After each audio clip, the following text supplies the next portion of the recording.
Hashtag di rumah aja. Apa itu social distancing? Social distancing adalah pembatasan sosial untuk menjaga jarak antara manusia dengan manusia lainnya. Adalah serangkaian tindakan pengendalian infeksi non-farmasi yang dimaksud untuk menghentikan atau memperlambat penyebaran penyakit menular karena interaksi. Sangat disayangkan, tidak semuanya dari kita sadar. Tetapi masih ada aja yang merasa kuat, merasa jagoan, merasa ini hanya sekedar hoax, dan merasa dirinya tidak mungkin terkena virus ini. Bahkan ada yang merasa sebagai umat yang beragama dan yang beriman, ada Tuhan yang menjagaku kok. Padahal dia sendiri tanpa adanya proteksi atau penjagaan dari dirinya sendiri. Gimana mungkin? Ada sebuah kisah yang ingin saya bagi kepada Anda di sini. Di sebuah desa, saat itu terjadi hujan yang sangat deras. Hujan berhari-hari tanpa henti. Air terus bertambah, dan terus bertambah. Mulailah saatnya, di saat air sudah mencapai pinggang, warga sekitar situ panik dan segera pergi meninggalkan kampung itu menuju perbukitan dan pengungsian yang disediain oleh pemerintah. Namun, masih ada aja orang yang masih memilih untuk tetap tinggal di rumahnya. Hingga datanglah bantuan dari tim SAR untuk menjemputnya. Datang bantuan pertama menggunakan truk lalu berkata, "Hei, ayo cepat naik. Air akan semakin tinggi. Kamu akan tenggelam di sini. Ayo cepat naik dan ikuti kami." Lalu orang tersebut menolak. "Gak apa-apa. Selamatin aja yang lain. Aku di sini aja. Aku sudah berdoa pada Tuhan. Aku yakin Tuhan pasti menyelamatkanku." Lalu tim SAR itu pun pergi meninggalkannya. Selang beberapa saat, hujan tak kunjung henti dan air pun semakin naik. Terlihat seorang pria yang tadi sudah naik ke atas lemari. Kemudian datanglah tim SAR lainnya. Tim SAR yang kedua datang menemuinya dengan perahu karet untuk menolongnya. Dan tim SAR itu mengajaknya untuk ke tempat pengungsian.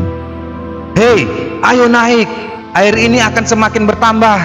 Bertambah terus ini, dan kamu bisa tenggelam. Ayo naik sekarang." Lalu orang tersebut lagi-lagi menolaknya. "Aman, gak apa-apa. Tolong aja yang lain. Aku sudah berdoa banyak kepada Tuhan. Aku yakin Tuhan sebentar lagi akan menyelamatkanku." Lalu tim SAR itu pun pergi meninggalkannya. Seiring jam demi jam, hujan semakin deras dan air semakin cepat begitu naik terus, bertambah dan kemudian menenggelamkan rumahnya. Dan orang yang tadi sudah naik di atas atap rumahnya. Kemudian terlihat sebuah helikopter dari tim SAR yang ketiga kembali mendekatinya, lalu menjatuhkan tali dari helikopter tersebut tepat di depan wajahnya, sambil berkata menggunakan toa, "Segera naik, naik sekarang. Ini kondisi akan semakin buruk. Air sudah menenggelamkan seluruh desa. Ayo ikut kami ke pengungsian." Lalu kembali lagi dia tersenyum. Orang itu pun menolaknya. "Aku nggak apa-apa. Jangan khawatir dengan diriku. Aku sudah berdoa banyak dengan Tuhan dan aku yakin sebentar lagi Tuhan akan menolongku dan menyelamatkanku." Mendengar itu, tim SAR-nya pun pergi meninggalkannya. Air semakin naik dan orang tersebut pun meninggal terhanyut dan tenggelam di dalam air tersebut. Kemudian setelah meninggal dunia, dia dibangkitkan kembali oleh Tuhan dan bertemu di akhirat. Dia komplain kepada Tuhan. Dia langsung bertanya, "Tuhan, aku selalu berdoa dan melakukan kebaikan. Aku tidak pernah melakukan kejahatan apapun. Aku selalu berbagi sesama dengan orang-orang yang membutuhkan. Kemarin aku sangat percaya bahwa Tuhan akan menolongku. Aku menunggu, tapi kenapa Tuhan? Kenapa Kau tidak menolongku? Lalu Tuhan menjawab, aku melihat semua kebaikan-Mu. Aku tahu kamu selalu membantu orang lain yang membutuhkan. Aku pun tahu kamu tidak pernah melakukan kejahatan. Dan aku pun selalu mendengar semua doa-doamu. Aku bukan tidak peduli kepadamu, justru aku sangat peduli kepadamu. Makanya di saat kejadian itu, aku mengirimkan beberapa orang untuk menyelamatkanmu. Aku menggerakkan hati mereka untuk melihatmu dan menyelamatkanmu segera. Mulai dari truk, perahu karet, bahkan helikopter sudah kuturunkan untukmu. Namun engkau mengabaikannya. Kemudian orang itu pun menangis. Dia merasa menjadi orang yang paling bodoh.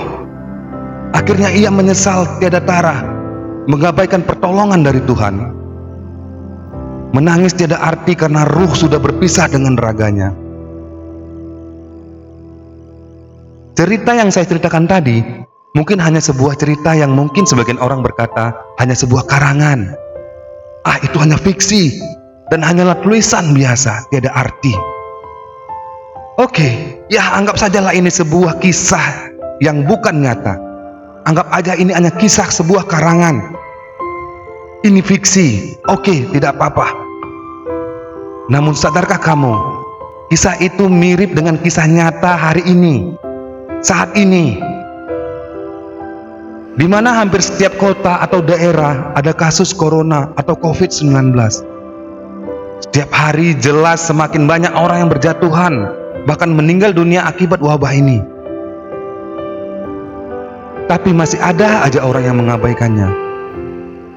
Sebagian orang berkata,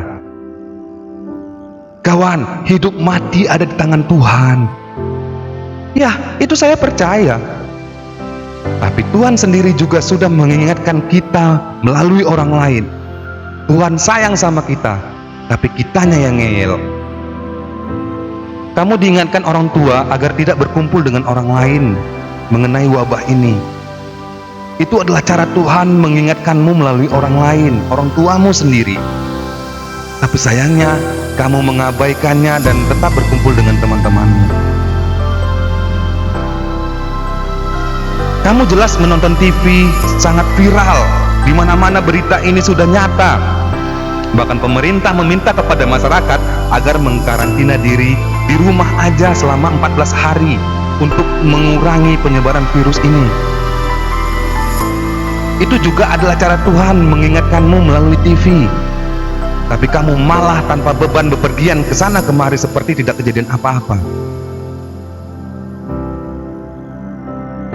Dan ketika kamu diingatkan teman-teman kamu untuk tidak bepergian kemanapun saat ini, itu juga adalah cara Tuhan mengingatkanmu melalui mulut orang lain. Tapi kamu dan keluargamu malah dengan gembira pergi berliburan ke sana sini. Mumpung libur panjang katanya. Masih sering kumpul di warung kopi, masih hobi belanja sana sini, masih suka tidak peduli dengan keadaan saat ini. Kamu bukan hanya tidak peduli dengan dirimu sendiri kawan, tapi kamu tidak peduli dengan orang tuamu, pasanganmu, dan anak-anakmu. Kamu tidak peduli dengan lingkungan sekitar.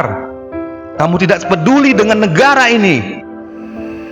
Bayangin jika kamu terinfeksi saat ini. Kamu tidak merasakan gejala apapun di awal. Kamu tidak sadar, kamu tidak tahu, kamu asik berjalan dengan duniamu sendiri. Bayangin beberapa hari saja kamu sudah menyebarkan virus ini ke banyak orang dan terus menyebar. Hingga akhirnya kamu bisa dikatakan positif baru diisolasi oleh pemerintah. Tidakkah kamu sadar yang kamu abaikan itu bukan hanya merugikan diri kamu sendiri, tapi kamu menjadi penyebab atas orang lain juga. Sudahlah kawan, jangan ngeyel, jangan dablek, jangan sombong, jangan merasa hebat, dan jangan merasa kuat. Di rumah aja sampai semuanya pulih dan normal kembali. Kita jaga diri kita, kita jaga keluarga kita jaga lingkungan kita jaga negara kita, dan kita jaga bumi kita.